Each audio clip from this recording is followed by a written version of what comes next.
1 year ago, we found our boat in a club in Rio de Janeiro, Brazil, and set forth on a course of building our dreams. For the last 6 months, we've been dealing with all the pains of moving our project and our lives to the south of Brazil, where we can finish the rest of our project. And we're now beginning a new chapter where we hope we can finally get her into the water and start sailing. So let's take a moment to take a look back where it all began, all of the highlights and lowlights of the first 6 months of our build, where we saved our neglected steel sailboat and made her new again. This is Luke, and I'm Lori, and we're so thankful that you've come all this way on our adventure. All of this is possible because of you. And if you're just joining us now, subscribe to our channel, like this video, and hit that bell. It's a totally free way to keep the journey alive. Our sailboat is a custom-made steel moonshine made in France and sailed all the way to the shores of Brazil in 1997. We say that she's 25 years old, but that's the date written on the paperwork where she was sold in Brazil. So chances are she's much older than that. In Brazil, she was sold to a local in the city of Angra dos Reis and later purchased again and brought to Rio de Janeiro, where she sat rather neglected in a boat club. And that's where we came across her. We were in search of aluminum or steel boats in the local region for a while, but it's rare to find these types of hull here in Brazil. So we were really excited when we found her listing online. She was a real fixer-upper, and that's exactly what we were looking for, a chance to redesign the interior and learn a little bit more about steelboat care. Little did we know we were about to embark on the biggest boat renovation of our lives.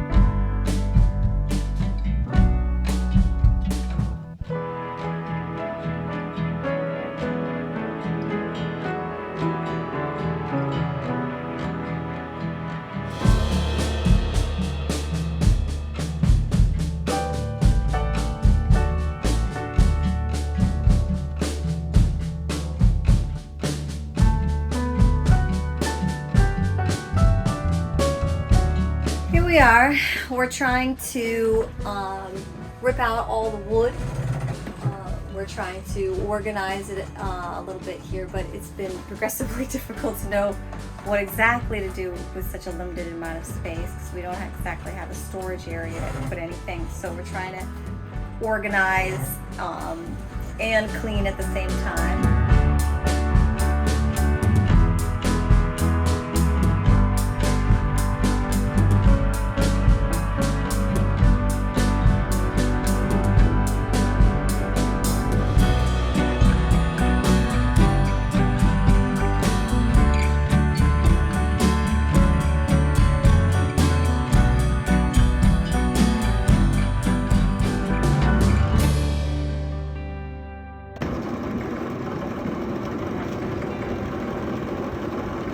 And then came our biggest mistake that would define the next 360 days of our lives.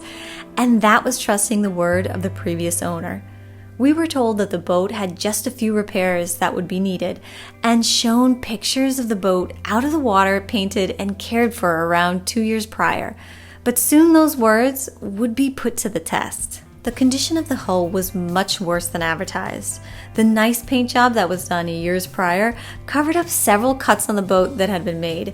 The repairs were welded on the outside, but left unwelded, exposed, and untreated on the inside. The wood interior hid all the secrets tucked away. There were even holes covered up with masking tape and what appeared to be a collision on the port side of the boat.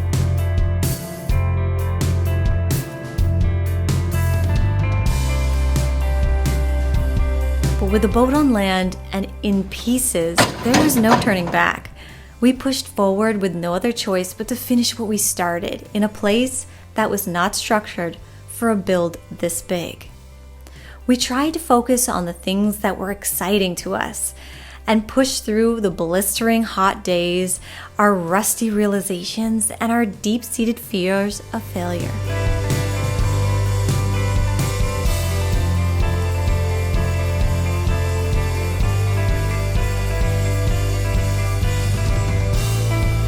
The stern was extended 50 centimeters, and we added a Lazarret that would also house our new steering system.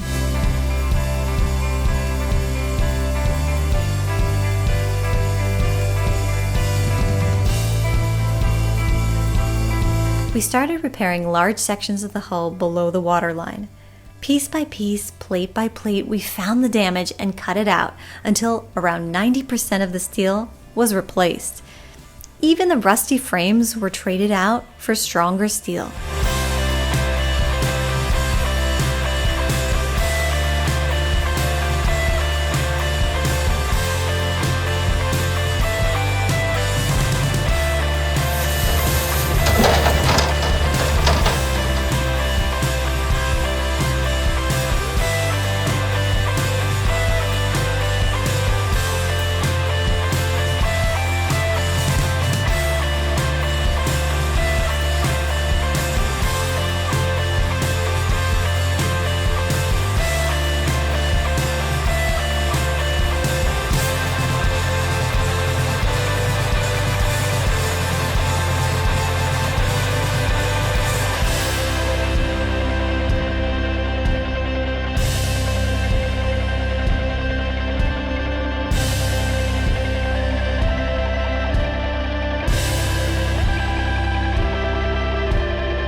The Superstructure ended up having too many holes on it to repair, so we replaced it with a totally new one and also raised up the roof.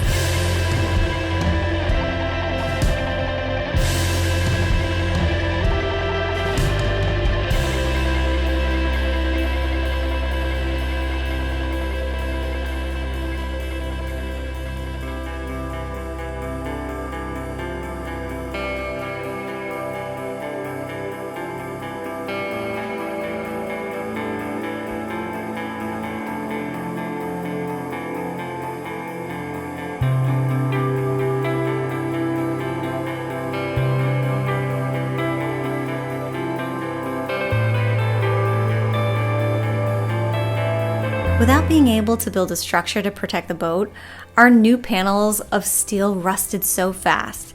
The wind made welding challenging, and no matter how much we covered up our welder with heavy tarps, the quality suffered. But our spirits would not. We arrived every day and gave it all we had with a kind of naive hope that only dreamers can sustain.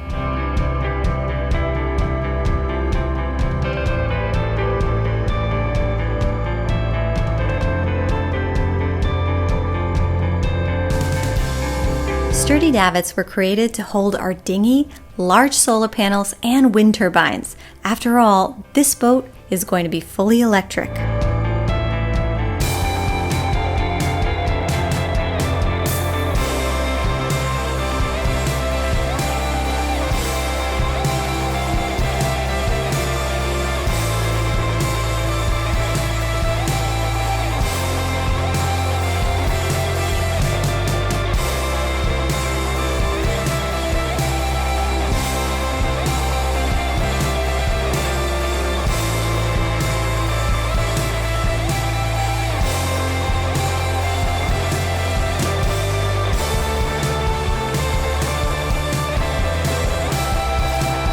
The entire cockpit was ripped out, and we raised the aft deck and created storage underneath the seating area.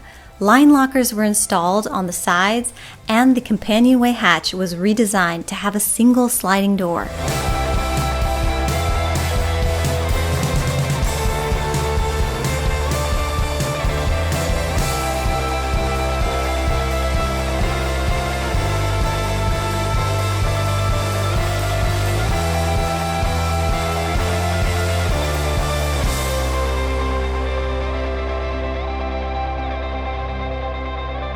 We hand-cut a custom bowsprit with a blowtorch and mounted it on the bow.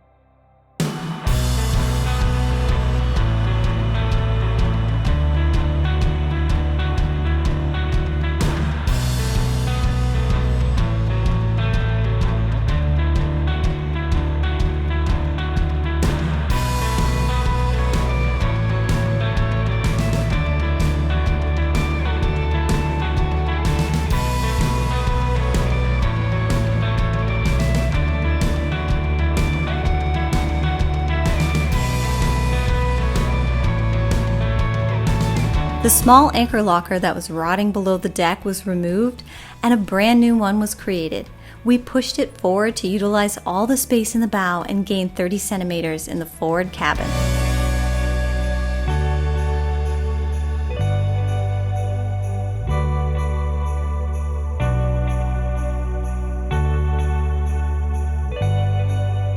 We say 7 months of work, but we weren't able to take advantage of all of the time we had.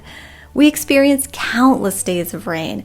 The club closed for holidays or events, and the tropical heat would slow us down.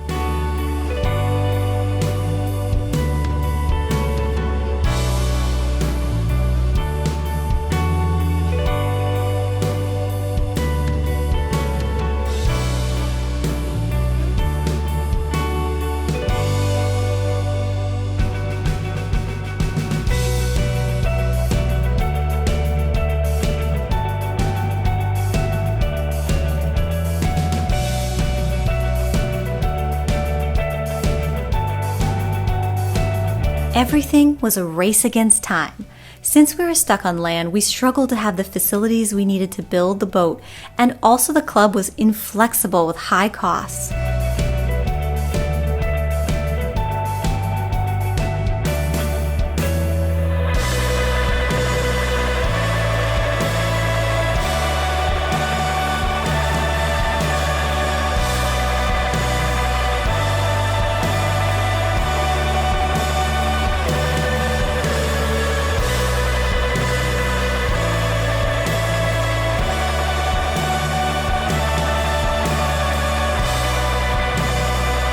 With the welding completed and several water tests later, we started to prepare the hull. We treated and sealed the steel. Then we used fairing compound to cover up the welds.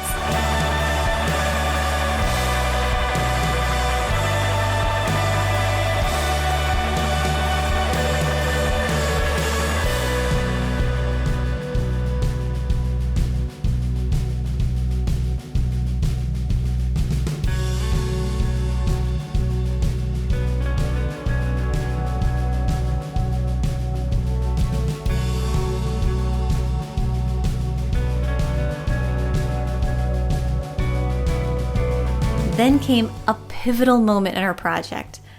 The sailboat show, called Vela Show, was hosted in the same club we were doing the construction, and we were so excited to meet other boat enthusiasts. During the 3 days of the show, we met so many amazing people. And we also learned about a city in the south of Brazil that had many shipyards and facilities for boat building. We heard it had more reasonable prices, more professionals specializing in boat building, and shipyards with cheaper rates. It didn't take much convincing. This was the answer to our prayers. And in that second, we decided that we were going to move the LAHAKAI 3 states down. And we were going to do it by sailing.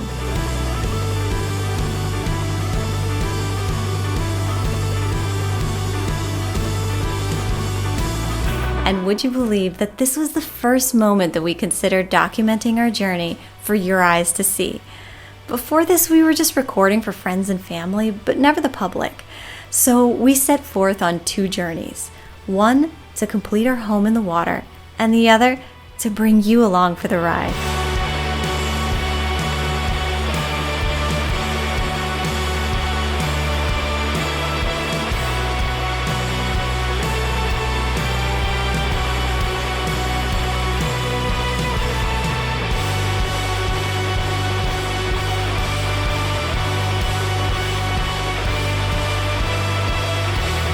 Welcome to the LAHAKAI.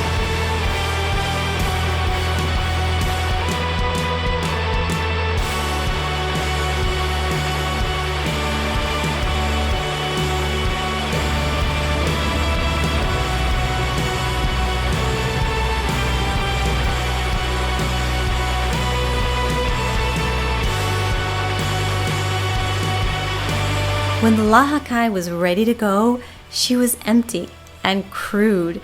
We had no motor and we would have to travel by wind alone. But we were determined to make this happen.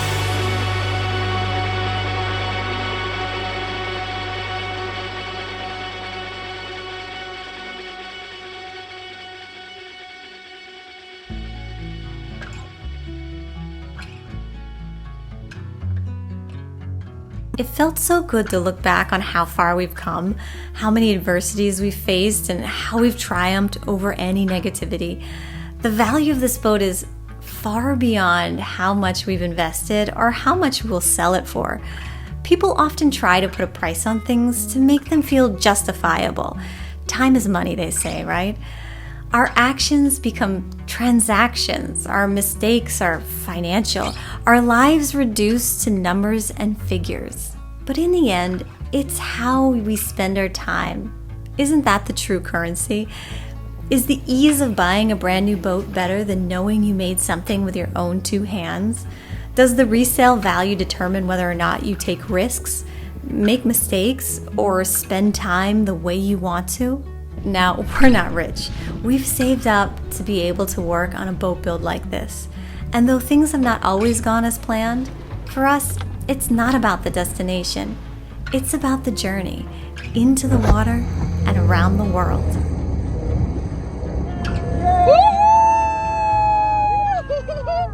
Let us know in the comments what your favorite episode was so far. And join us every Sunday as we start our plans for the interior build. We have some incredible things in the works that we can't wait to share with you.